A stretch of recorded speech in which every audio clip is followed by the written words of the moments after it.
I was inspecting a general's office when I spotted a photo of a young girl on his desk. I froze. I knew that face. She'd been raised alongside me at the orphanage way back in Texas. I softly murmured, "Sir, this girl once lived with me." He went white, his lips trembling as he whispered, "You mean my lost daughter? Have you ever had a single, ordinary moment shatter everything you thought you knew about duty, loyalty, and even yourself?" Because for me, that moment came with a photograph, and it unearthed a truth so shocking, it threatened to dismantle a general, the Pentagon, and my entire world.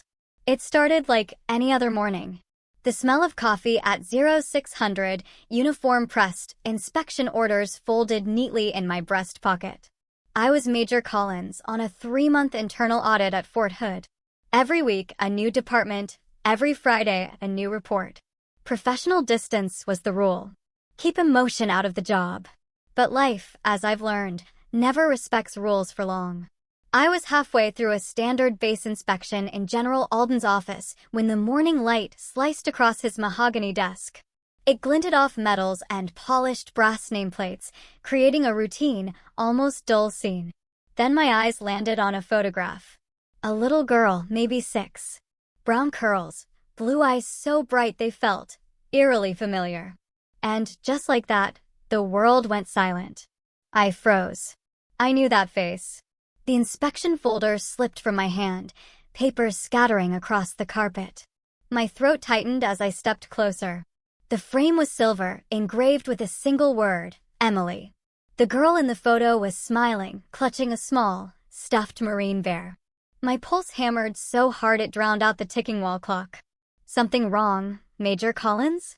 The general's voice cut through the air like a command, sharp but cautious.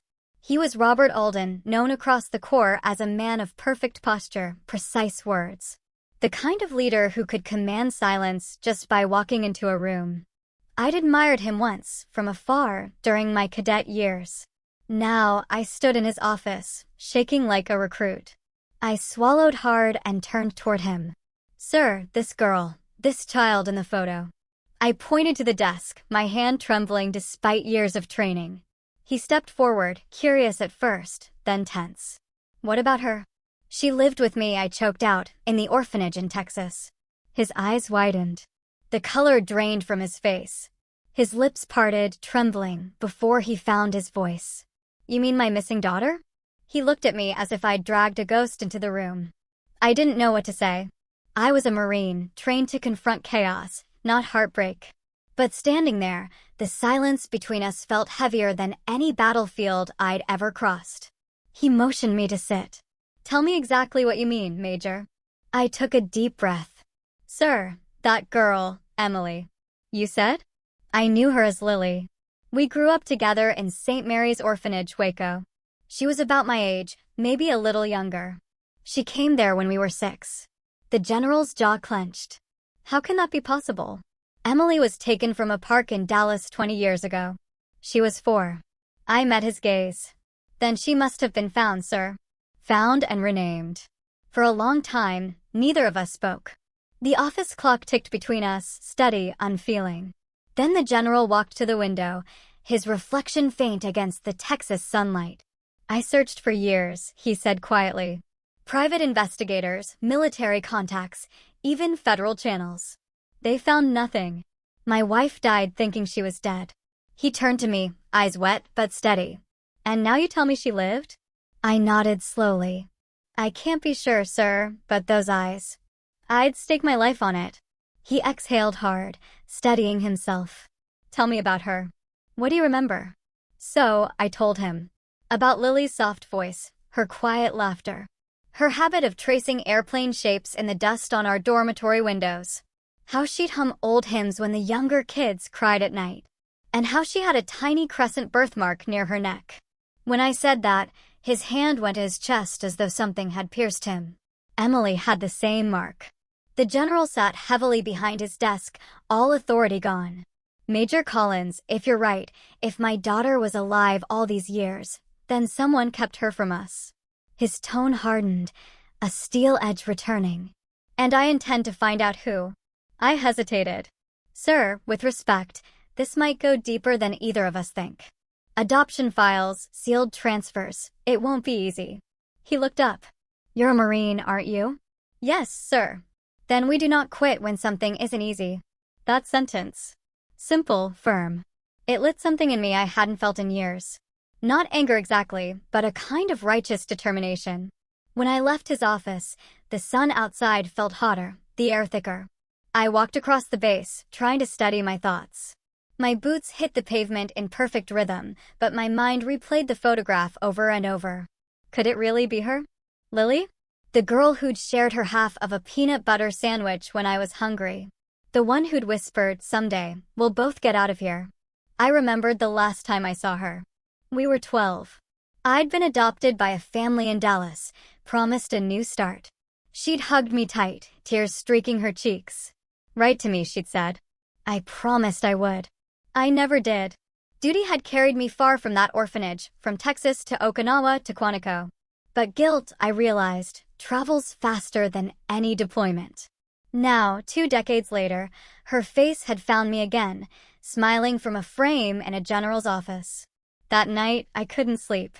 I sat in my quarters, staring at the faint reflection of the moon on my medals. They suddenly felt lighter, or maybe emptier. I'd always believed the Corps taught me everything about loyalty and courage. But now, I understood some battles aren't fought for your country. They're fought for the truth. And sometimes that truth waits in silence for years, like a photograph on a desk, until someone dares to look closely enough to see what's been lost. The next morning, I opened my laptop, typed the name, St. Mary's Orphanage, Waco, and pressed enter. The mission had begun. I arrived at the base before sunrise. The air was heavy with the scent of wet asphalt. The American flag above headquarters fluttered faintly. I'd spent the night replaying every memory of Lily I could summon, the way she'd line up her crayons, her habit of humming when she was scared. I needed to be sure this wasn't some cruel trick of resemblance or wishful memory. When I walked into the general's office, he was already there, standing by the same window. He looked like he hadn't slept either. His uniform was impeccable, but his eyes betrayed a profound exhaustion. Major Collins, he said quietly, closed the door. I did. He gestured to a chair. You said you knew my daughter as Lily. Tell me everything from the beginning. I sat down, hands folded in my lap, like I was back in front of a commanding officer at a disciplinary board. But this wasn't about discipline. This was about pain. She came to the orphanage when I was 6, I began. She didn't talk much at first. The sisters said she'd been found near a gas station outside Waco. They didn't know where she came from. She didn't remember her last name. They called her Lily because she had a flower stitched on her jacket. The general stared down at his clasped hands. Emily loved lilies, he whispered. She used to pick them for her mother every Sunday after church. That silence again, the kind that fills a room like fog. She was the kindest kid there, I continued softly. She'd fix other children's toys, share food, stay up late to comfort the ones who cried at night. The staff said she'd been through something traumatic, but she smiled anyway. That's what I remember most. She smiled through everything. The general rubbed his temples. I spent 20 years wondering if she was alive. And you're telling me she was smiling in an orphanage 3 hours away. There was no accusation in his tone, only raw heartbreak. I didn't know, sir. I swear I didn't know who she really was. He nodded slowly. Of course, you didn't. You were a child. Then his eyes lifted to mine, sharp again. Command restored. Do you still have any contact with the orphanage? I haven't been there since I joined the Marines, but I can go back. He exhaled deeply, the kind of exhale that sounds like surrender. Do it discreetly. No press, no channels. If someone hit her, I don't trust the bureaucracy to tell me the truth. I hesitated. Sir, I'll need authorization. I'll take care of the paperwork, he interrupted. You take care of finding out what happened. I gave a short nod. Yes, sir. He walked to his desk, opened a drawer, and pulled out an old envelope. He handed it to me. Inside was a faded photo, him, his late wife, and a little girl holding a toy airplane. Keep this, he said quietly, in case you need confirmation. I studied the photo. The child's eyes were unmistakable. Blue-gray with that same earnest spark. Lily's eyes. When I left the office, The base seemed quieter than usual, like even the air was listening. The drive to Waco took 3 hours, but it felt like I was crossing 20 years. The road stretched endlessly through fields of rusted fences and half-tilled soil. My reflection stared back at me from the windshield, uniform crisp, eyes shadowed. Somewhere between Dallas and Waco, I stopped seeing Major Collins in the mirror. I saw Tessa, the orphan girl who once believed family was something you earned through good behavior. When I arrived, the orphanage looked smaller than I remembered. The red bricks were chipped. The sign faded, St. Mary's Home for Children. The gate creaked open as I pushed it. Inside, the hall smelled of floor wax and dust. The same long corridor, the same wooden cross above the entrance. A familiar voice greeted me. "Well, I'll be Sarah Collins." It was Sister Agnes, older now, face lined, but eyes still kind. She hugged me tightly. "You've grown into such a fine woman, a Marine no less." "Still trying to earn my keep," I said with a smile. She looked at my uniform. "You're not here for inspection, are you?" "No, sister. This is personal." Her expression shifted. "I thought so. You've got that look, like you're about to dig up ghosts." I told her about the general's photograph, about Lily. Her face softened, then saddened. "I remember her," she said quietly. "Sweet girl, never caused trouble. Always drawing airplanes and flowers." She cried for her father every night at first. After a year, she stopped. My throat tightened. What happened to her? She was transferred. That's what the paperwork said. Houston Foster Care Program, 2006. A new family, supposedly. But we never got confirmation. Back then, records were unreliable. "Do you still have her file?" Sister Agnes nodded and disappeared down a hallway. When she returned, she was holding a dusty brown folder. Not much left. "We lost most files in the flood 10 years ago." Inside, I found a few photocopies, medical forms, vaccination records, and one faded photo of Lily. On the back, written in the sister's neat hand, "Transferred by request of State Social Services. Case ID 77HC. I snapped a photo with my phone. "Sister," I asked carefully, "who approved the transfer?" Her brows knit. "I don't remember the man's name. He wasn't one of ours." "Military, maybe." "He wore a badge, not a collar." I froze. "Military?" "Yes." Said it was part of an emergency relocation after a hurricane. "There was no hurricane in Texas that year," I whispered. Sister Agnes looked startled. "Are you sure?" "I'm sure." For the first time, I felt a cold certainty crawl up my spine. Someone had used military credentials to move Lily and hide her. When I thanked the sister and walked out, the late afternoon sun hit the building just right. The old bricks glowed amber, and for a second, I imagined Lily's laughter echoing through the courtyard again. But the echo was gone. Only the wind remained. As I started my car, my phone buzzed. It was a message from General Alden. "Keep me updated. I've reopened my daughter's case file. And Major, be careful who you talk to. Some ghosts wear uniforms." I looked at the orphanage in my rearview mirror and whispered, "Yes, sir." Because he was right. Some ghosts don't haunt cemeteries. They haunt paperwork. And I was about to wake them up.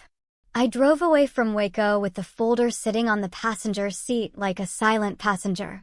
Every few miles, I glanced at it, brown edges curling, the word "confidential" stamped in red ink across the top. I'd handled classified intelligence in combat zones, decrypted orders during blackouts, even read casualty lists that could break the hardest heart. But nothing felt heavier than that thin file. The highway stretched wide and endless under the Texas sun. Flat fields blurred into the horizon. And with every passing mile, I felt like I was driving deeper into my own past. When I joined the Marines, I promised myself I'd never look back. I buried St. Mary's. Buried Tessa. Buried every lonely night in that dormitory with its peeling paint and creaking beds. Duty gave me a new name, a new spine, a new life. But life has a way of dragging your history back into the light when you least expect it. By the time I reached my quarters at Fort Hood, it was nearly dusk. I didn't turn on the light. I just sat at my desk, opened my laptop, and began typing in what little information I had. Case ID 77HC, Houston Foster Care Program, 2006. Nothing. No digital record, no archived file. It was as if Lily, or Emily, had vanished twice. I sent a message through a secure military channel to an old contact, Captain Elena Brooks, now working in the JAG office at the Pentagon. Need access to restricted relocation archives, 2006, code 77HC. Possible military involvement. Quiet request. A reply came 5 minutes later. You realize this could be above clearance level. Then find someone whose clearance is higher, I typed back. I hesitated before hitting send. But then I saw Lily's face in my mind, smiling, trusting, unaware of the world's cruelty. I hit enter. The next morning, I returned to the orphanage. I wasn't finished with St. Mary's. Not yet. Sister Agnes was outside, tending to a small rose garden near the chapel. The smell of soil and lilies mixed with the faint scent of old paint and memory. Back so soon? She asked, straightening her back with a groan. I need to look through old storage, I said. Boxes, receipts, letters, anything from 2006. She hesitated, then nodded. Follow me. The storage room was in the basement, where the air smelled of mildew and forgotten prayers. We walked between stacks of old toys, broken furniture, and boxes labeled with years. I found the one marked 2006 to 2007 and began digging. Inside, among yellowed papers and brittle folders, I found an envelope labeled Metropolitan Social Relief Program Emergency Evacuation Order. Stamped at the top corner, U.S. Department of Defense Temporary Relief Initiative. The date matched the year Lily was transferred. I opened it carefully. Inside was a list of names, birth years, approximate locations. Most were smudged or illegible, but one line was clear. Child ID 217L, FEMA relocation. Guardian request pending. Next to it was a faint signature. The ink had bled, but I could still read part of it, M.O. Matthews. The name meant nothing to me yet, but something about the handwriting felt military. Precise. Deliberate. Sister Agnes leaned over my shoulder. We never saw those papers, she said softly. They just showed up one day with the men who took her. The men? Yes, 2 of them. Both in uniform. They said she was being transferred for her safety. I stared at the paper. Safety from what? She shook her head. They never said. That night, I sat in my car outside the orphanage, engine off, lights dimmed. The town was quiet, only the hum of cicadas and the occasional passing truck. My phone buzzed. A message from Elena. Got something. The relocation order, code 77HC, was processed through a defense logistics branch in Killeen, handled by Colonel M. Matthews, U.S. Army, retired 2010. Address attached. Proceed carefully. He's well connected. I stared at the screen. Colonel M. Matthews. That name felt like a locked door I'd just been handed the key to. I copied the address. A suburb of Georgetown, about an hour from the base. I should have waited for authorization. Filed a report. Gone through channels. But this wasn't an official mission. It was personal. And personal missions don't wait for permission. The next morning, I put on civilian clothes, jeans, a gray t-shirt, and my old leather jacket. The Texas heat was already rising by 0900. I parked across the street from a neat single-story home with a manicured lawn and a U.S. flag fluttering from the porch. The kind of place that looked ordinary from the outside, but carried ghosts inside its walls. Colonel Matthews answered the door himself. Late 70s, trim, still carried himself like a soldier. His handshake was firm but cold. Major Collins, you said? I retired years ago. What's this about? Relocation orders, I said evenly. 2006, Texas region. A program that involved a little girl from Waco. He frowned, pretending to search his memory. You'll have to be more specific. Case ID 77HC, I said, watching his face. His pupils contracted, just a flicker, but enough. Never heard of it, he replied, stepping back. Now, if you'll excuse me, I blocked the door with my boot. Sir, I'm not here to cause trouble. But I think you know exactly what I'm talking about. He glared at me. Josette, you're out of line, Marine. Maybe. But I buried too many truths in the name of following orders. Not this one. For a moment, I thought he might slam the door. Then his shoulders sagged. He motioned me inside. The living room smelled faintly of cigar smoke and lemon polish. On the wall hung framed commendations, photos of a younger Matthews with generals and senators. He poured himself a drink, hands trembling just enough for me to notice. "That file should have stayed buried," he muttered. "So, it exists," I said quietly. He looked at me over the rim of his glass. "You're chasing something that will break a lot of people if you dig too deep. Was it your idea to move her?" He sighed. "No. Orders came from above. Said it was for national security." "National security?" I almost laughed. She was a child. Matthews's eyes hardened. "Not my decision. My job was to follow through." "Whose decision then?" He hesitated. "The request came through a classified channel, marked with an old defense seal, Office of Strategic Infrastructure. You'll find nothing online. They made sure of that." He refilled his glass and said, almost to himself, "That girl. She looked scared when they took her. Kept asking for someone named Tessa." I froze. "That was me." He turned toward me, eyes narrowing. "Then you already know too much."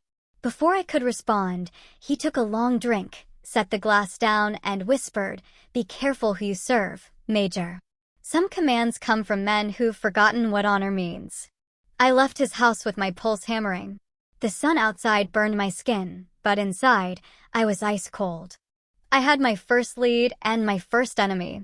By the time I got back to the base, the Texas sky had turned the color of gunmetal. The air was thick, restless, carrying the smell of rain. I parked near the hangars, sat in my car for a moment, and let the engine tick down to silence. My mind was louder than the thunder forming over the horizon. Colonel Matthews's words kept echoing. Some commands come from men who've forgotten what honor means. That was a warning, and I knew it. In the Marines, warnings like that don't come from fear. They come from guilt.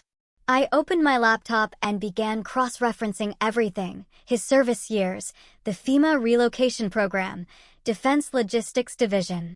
Buried deep in an old database, I found a memo tagged Confidential Infrastructure Recovery Operations, July 2006.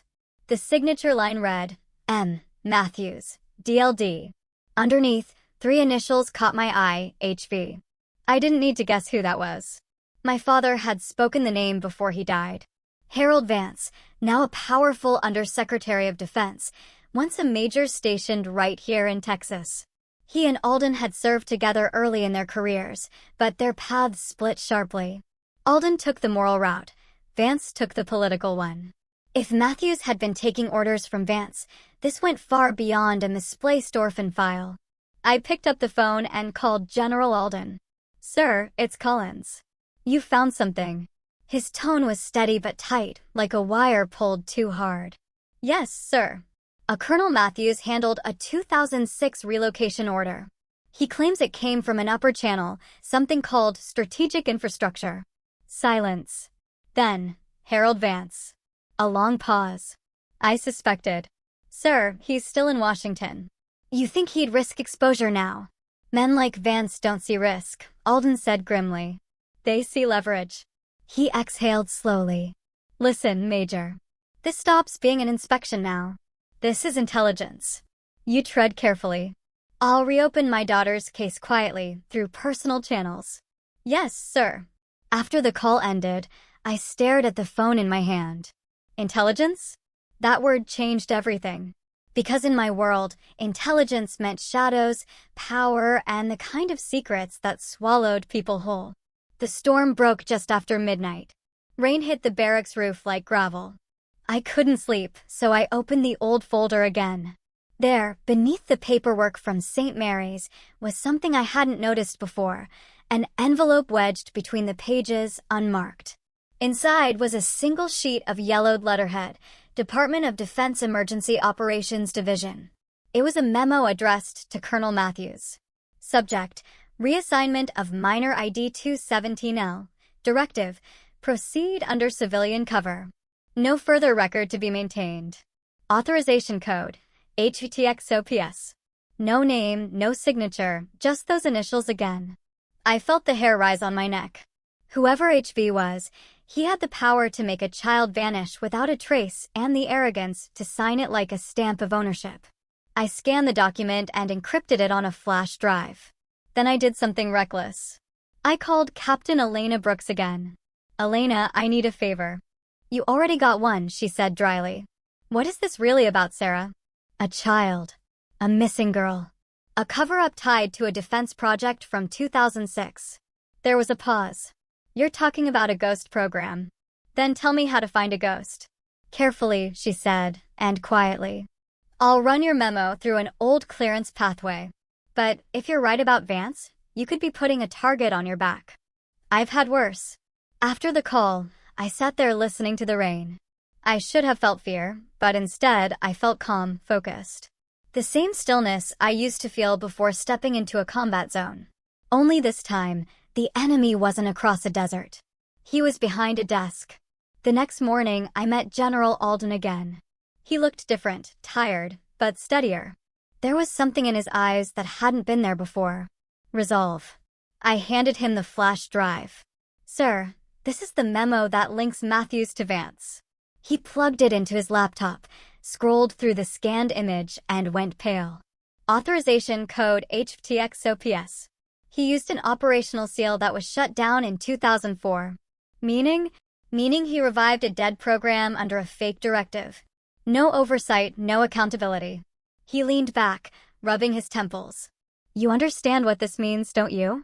If this comes out, it'll shake half of Washington."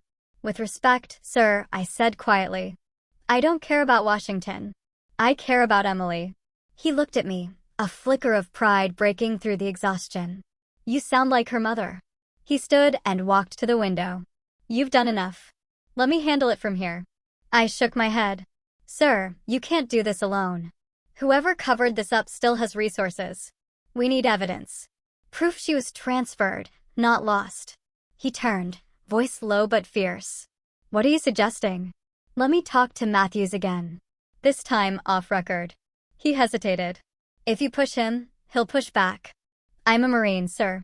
I know how to handle pressure." 2 nights later, I drove to Georgetown again. The neighborhood was quiet, porch lights glowing like sentries.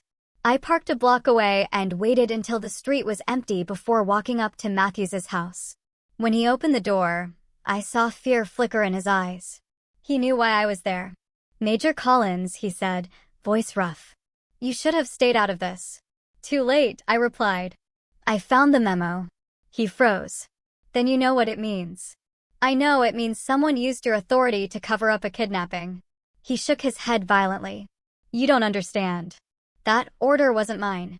I was told to sign it or lose everything. My pension, my record. They said the girl was under federal protection, that her father was compromised. Her father was a Marine general, not a criminal." Matthews's expression cracked. "I didn't know that.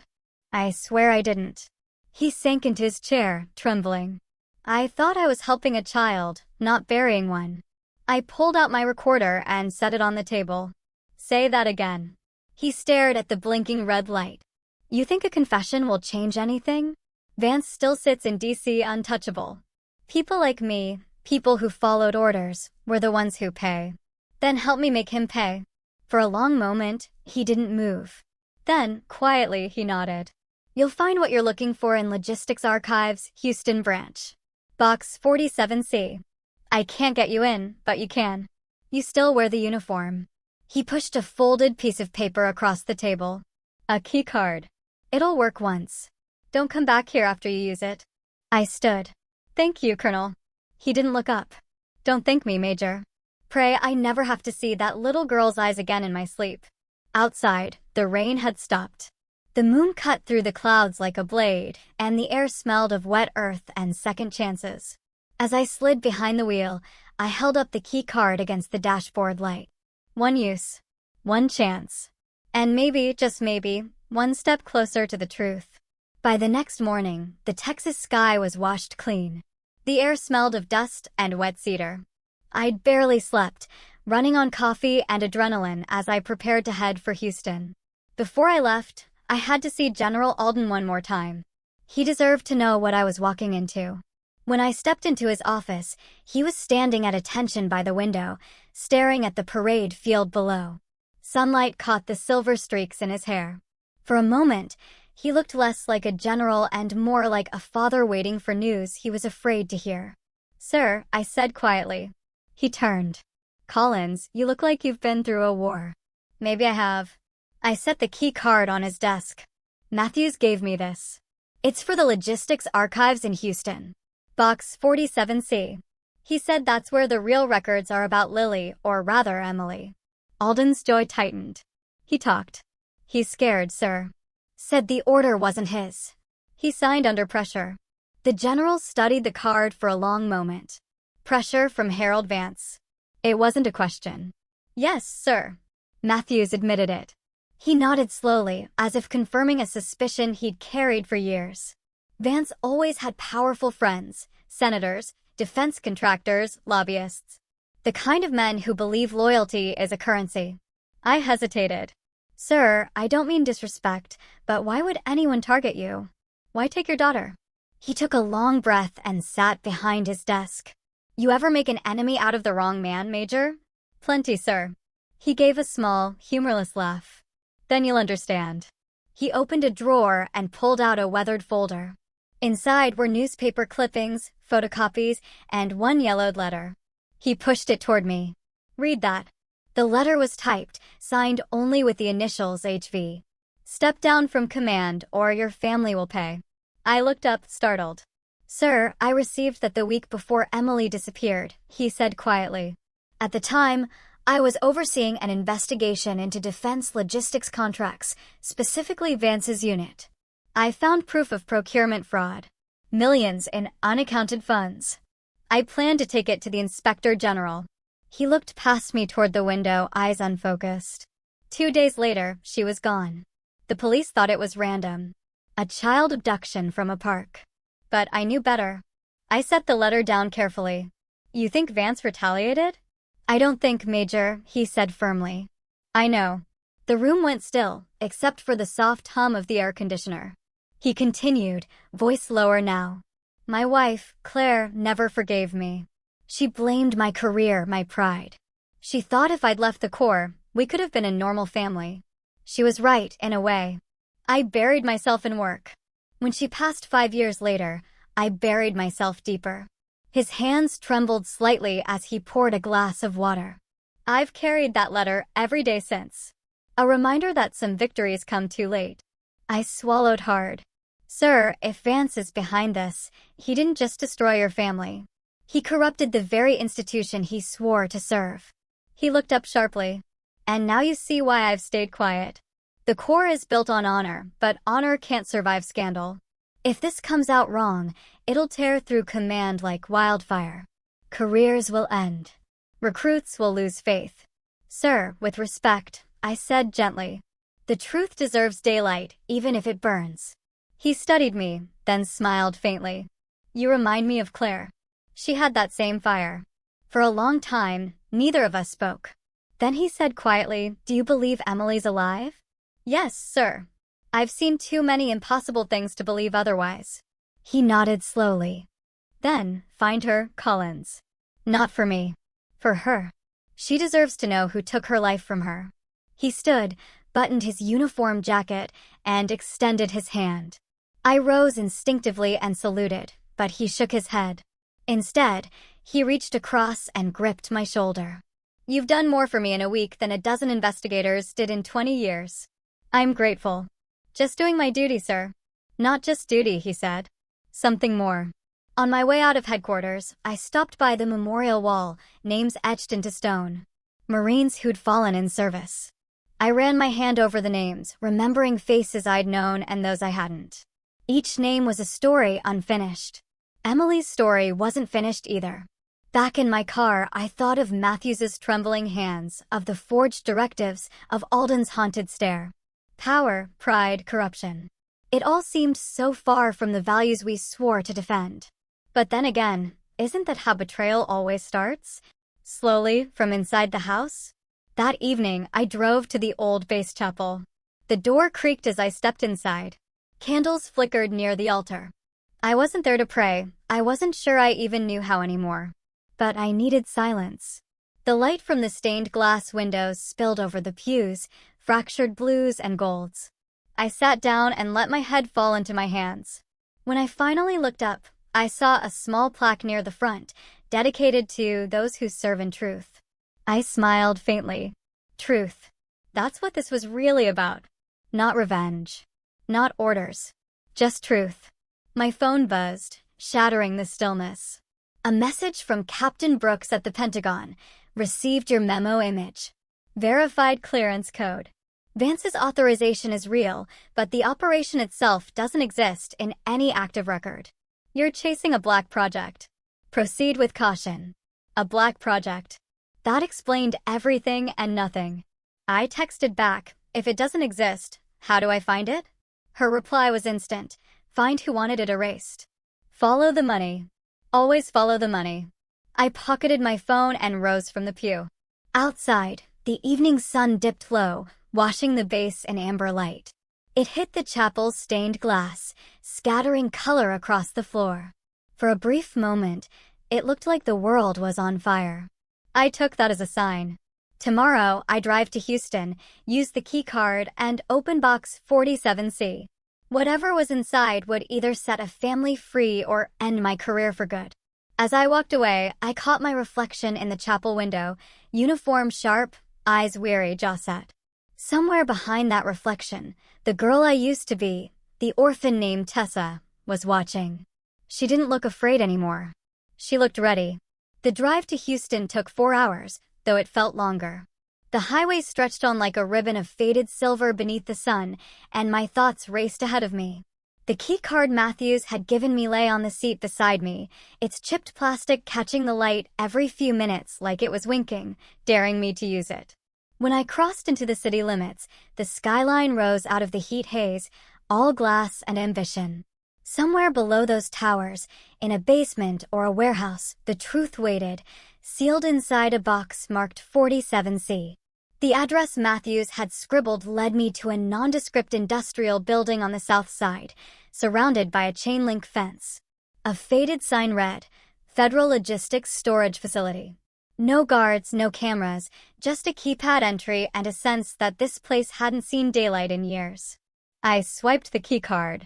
The green light blinked. The lock clicked open. Inside, the air was stale, heavy with the scent of cardboard and metal dust. Rows of shelves stretched into shadow, each one stacked with identical gray boxes marked with code numbers. My footsteps echoed softly, the only sound in that cavernous space. Box 47C. I walked past 43, 44, 45. When I reached 47, I saw the C shelf near the bottom. My hands shook as I pulled the box free. It was heavier than I expected. I set it on a table, peeled off the seal, and opened it. Inside were folders, hundreds of them, files labeled with initials, dates, and locations, disaster relief, refugee transfers, special custody cases. But one file was different. Thinner, newer, marked with a single red line across the top, ID 217L, FEMA relocation. I opened it carefully. The first page was a birth record, female, approximate age 6, no last name. Found outside Waco, Texas. Transferred to St. Mary's Orphanage. Subject exhibits signs of memory loss, possible trauma. At the bottom, under Remarks, authorized relocation to Houston foster system under Directive HTXOPS. I flipped through the rest. A single photograph fell out. A little girl with curly brown hair and pale blue eyes, clutching a toy bear. I knew that face. Lily. Emily. The next document was stranger, a psychological assessment, stamped classified. It described the child as adaptable, high-functioning, with stable temperament, as if she were part of a study, not a missing person. Then came a list of names, agencies, handwritten notations, transfer complete, case closed. And at the very end, stapled to the back, a signature I hadn't seen before, authorized by L. Vance. I stared at it, heart hammering. Proof. Actual proof. I took photos of every page, then slipped the photo of Lily into my jacket pocket. The rest I left untouched. I closed the box and was about to leave when a sound made me stop, the faint metallic click of a door latch. I turned. A man stood in the entrance, silhouetted by sunlight. Late 40s, neat suit, crew cut, expression cold. Major Collins, he said smoothly. You shouldn't be here. My hand went to my ID instinctively. Who are you? He stepped forward, holding up a badge.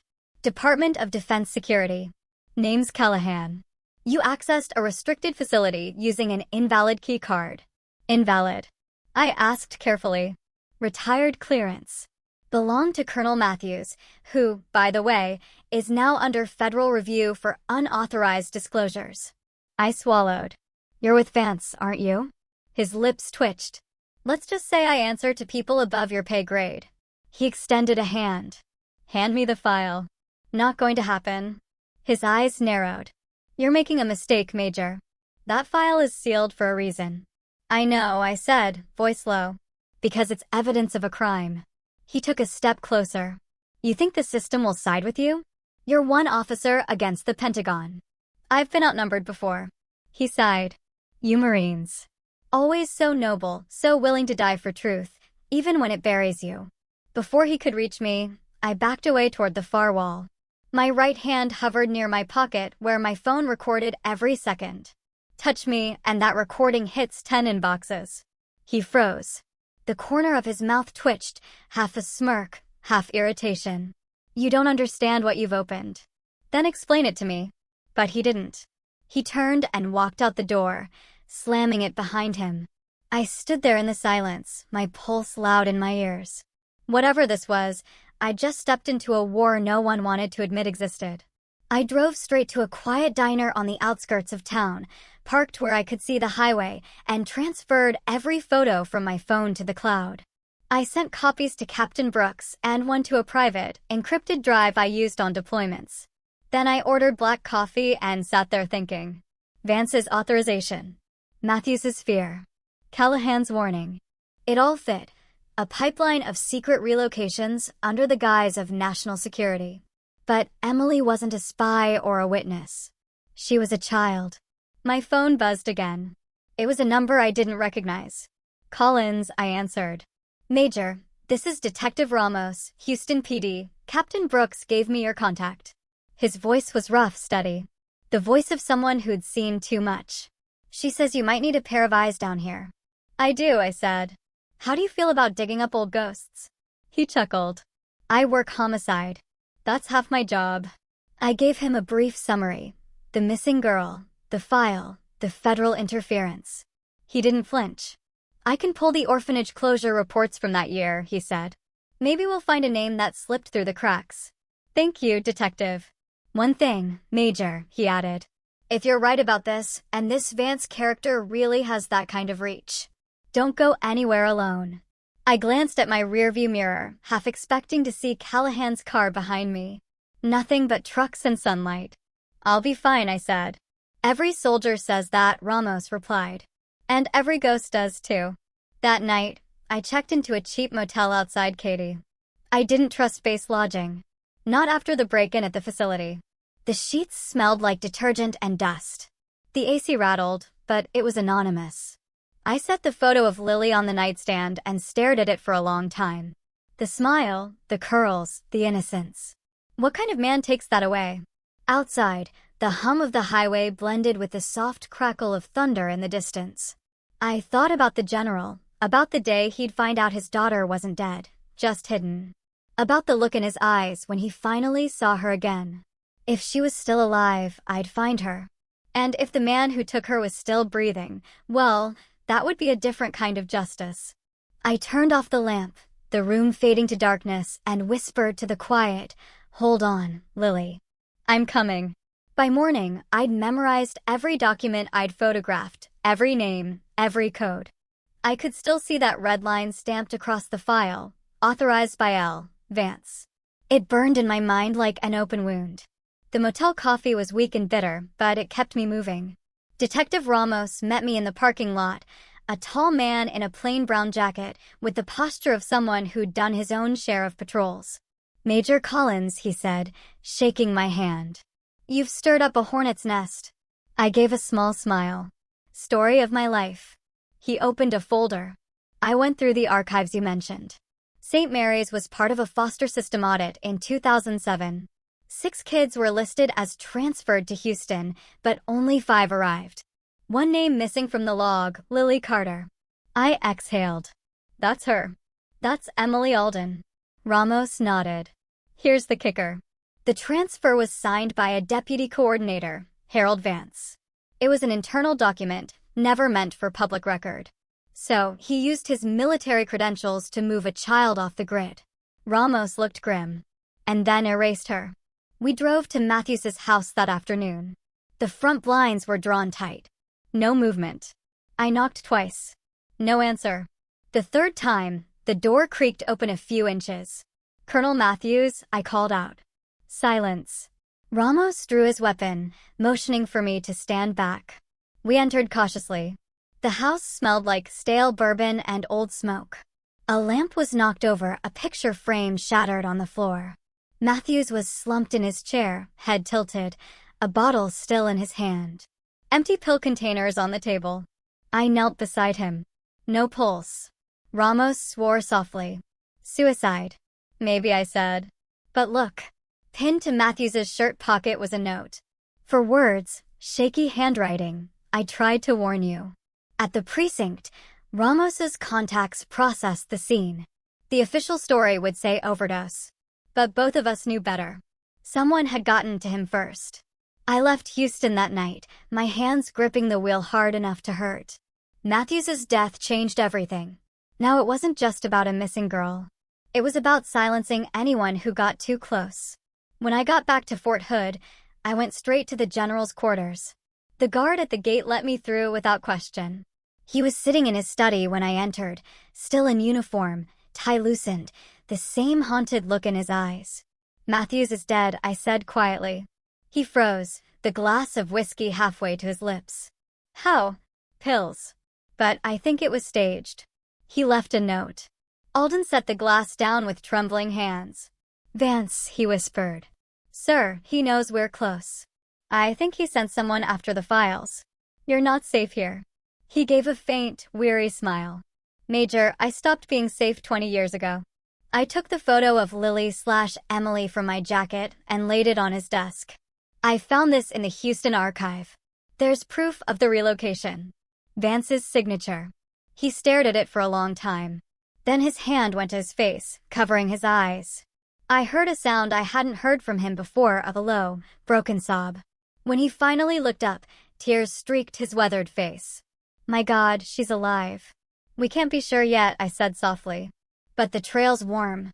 He nodded slowly, pulling himself back together. Then we follow it. Where does it lead? Vance, I said simply. All the way to D.C. 2 days later, we landed at Andrews Air Force Base under the guise of a logistics audit. The general had enough clearance to keep us off the radar. But secrecy in Washington is like fog. It looks solid until you touch it. Captain Brooks met us outside the Pentagon. You two are insane, she said, pushing her sunglasses up. You realize what happens if you accuse an undersecretary without hard proof? I've got proof, I said. A signed authorization of death. And 20 years of silence. She sighed. Then I hope you've got more than that, because Vance has friends who can erase you before breakfast. We don't need his friends, the general said evenly. We just need 5 minutes in his office. We got those 5 minutes. Barely. Vance's office was immaculate, flag behind the desk, framed commendations, the faint hum of power in the air.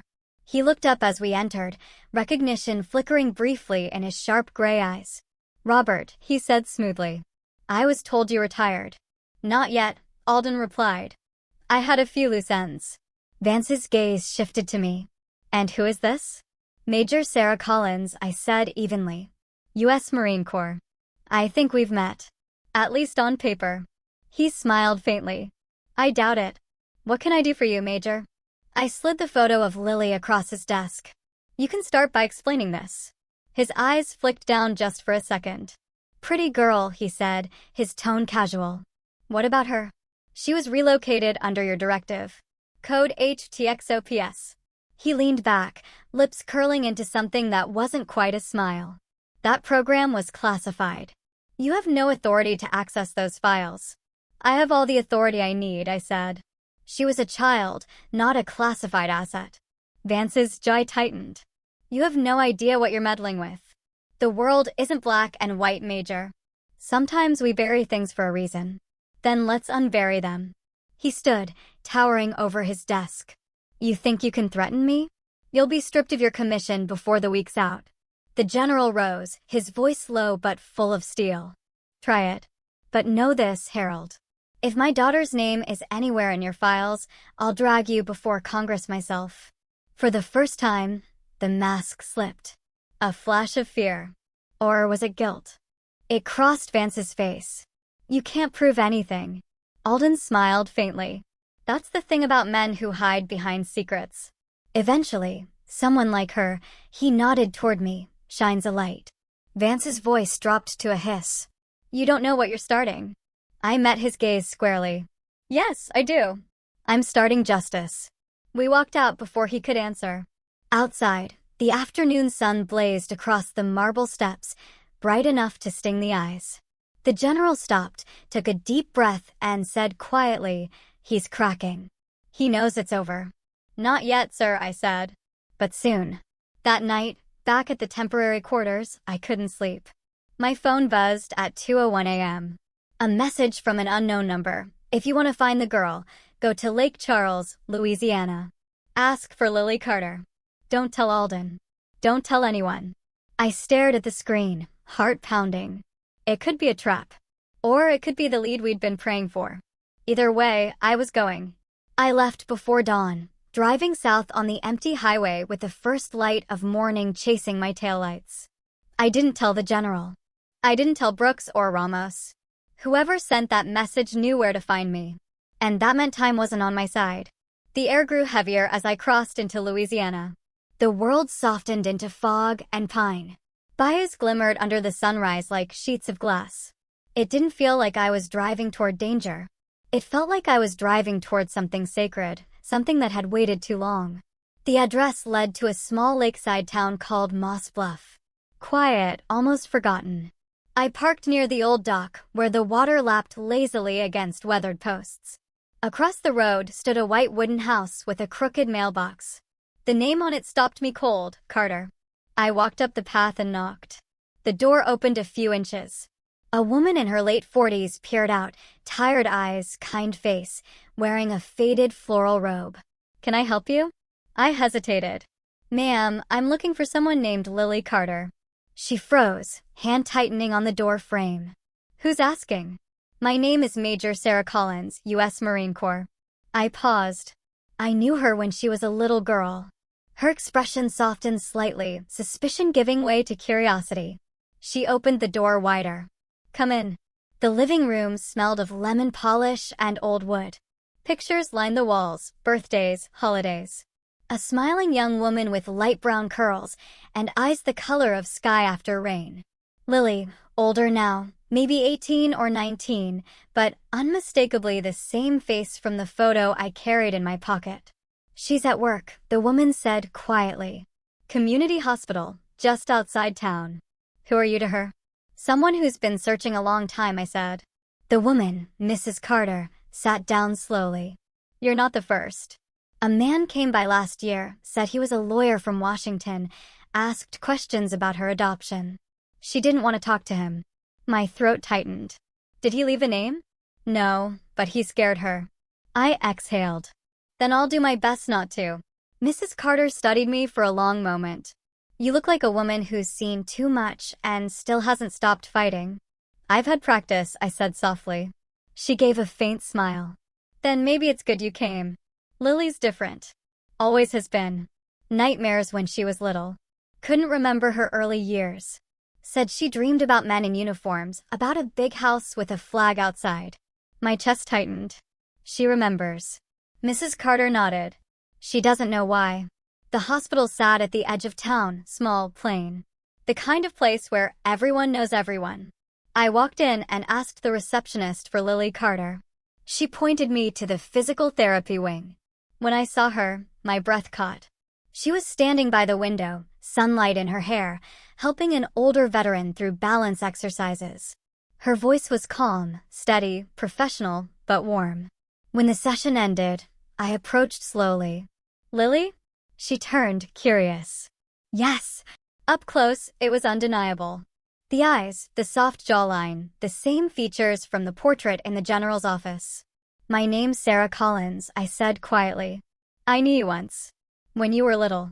She tilted her head, uncertain. "I'm sorry, I don't remember you." "That's okay," I said.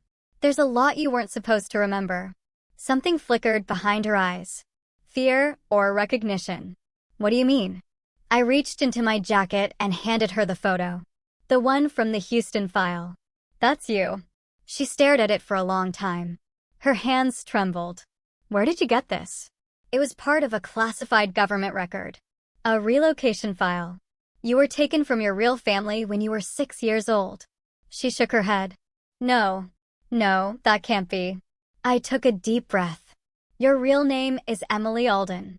Your father's a retired Marine general. He's been looking for you for nearly 20 years. Her breath hitched. "That's impossible."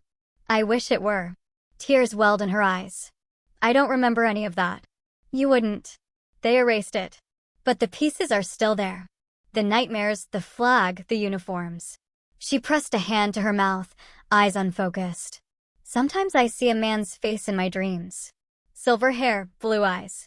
He's always calling me Emmy. I thought I made it up." I swallowed hard. "You didn't." We sat on a bench outside, overlooking the lake. The air was still, the water perfectly smooth. She stared at the horizon, voice trembling. "Why would anyone do that to a child?" "Power," I said simply. "Your father uncovered something that threatened the wrong people. They couldn't touch him, so they took what he loved most." She turned to me, eyes shining. "And you? How did you find me?" I smiled faintly. "By refusing to stop." She gave a watery laugh. "You sound like a Marine." "I am." "Then you know what it's like," she whispered. "To lose people and keep going anyway."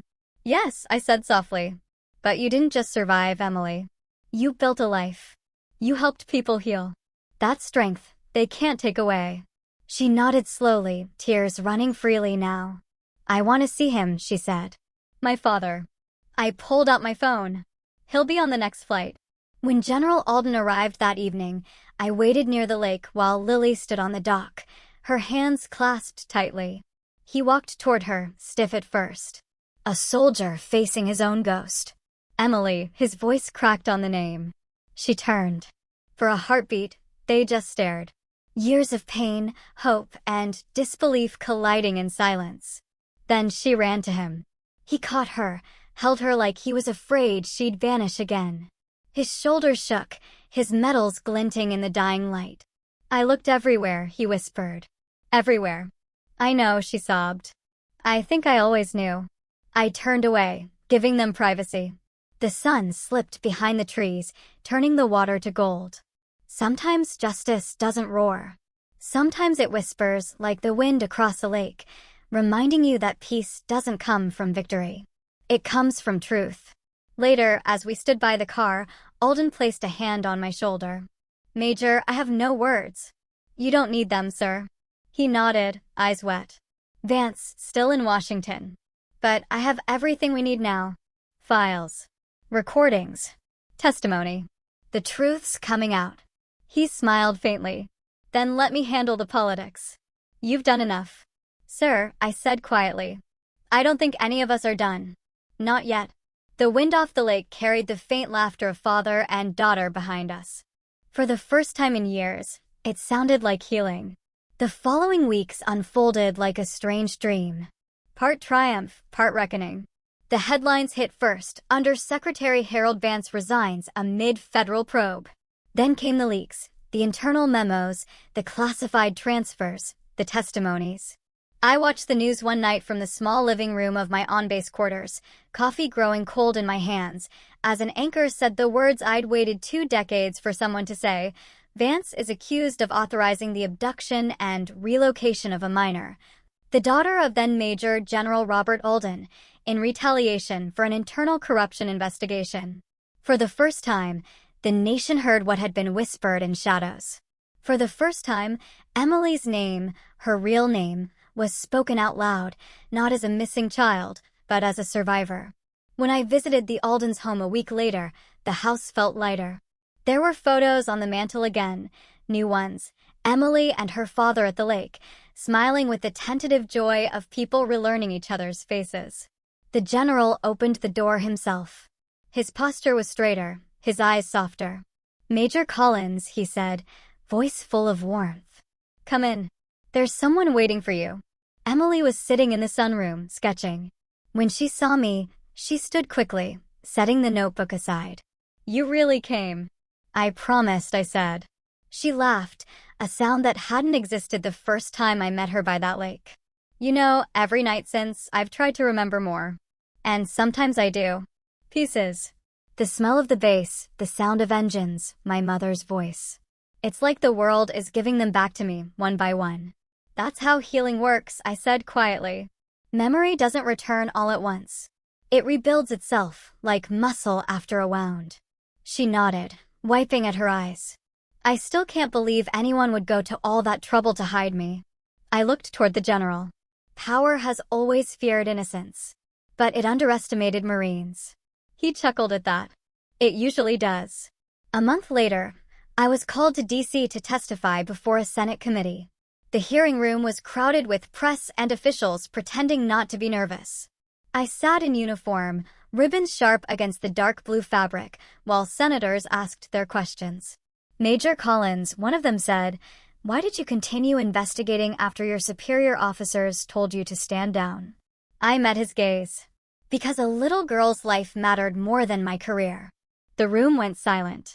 Somewhere behind me, a Marine guard shifted his stance, subtle, but I caught it. Respect.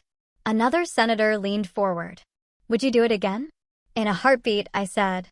"Because justice doesn't serve the system. It serves people." When it was over, I stepped outside into the bright spring air. The Capitol dome gleamed like something reborn. I looked up and whispered, "Semper Fidelis."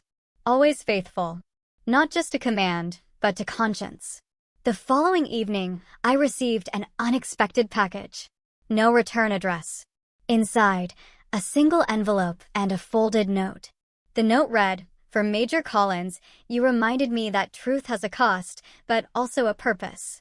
Inside the envelope was a silver pendant, the kind issued to children at St. Mary's Orphanage long ago. On the back, engraved in small letters, EA 2006. Emily's initials. I smiled. Maybe she'd found it among her things. Maybe she just wanted me to have something to remember this by. Either way, it felt like a full circle. Weeks turned to months. The investigation widened. Vance's allies fell one by one. Each indictment, another small victory for those who still believed honor could outlive politics. I returned to duty but requested reassignment. Paperwork and command desks didn't suit me anymore. I transferred to a Veterans Outreach Division, helping young Marines transition home. It wasn't glamorous, but it was honest work. Every now and then, I'd get a letter from Emily, or rather, Lily Emily Carter Alden, as she signed it now. She'd stayed in Louisiana for a while, working at the hospital, but was planning to start nursing school.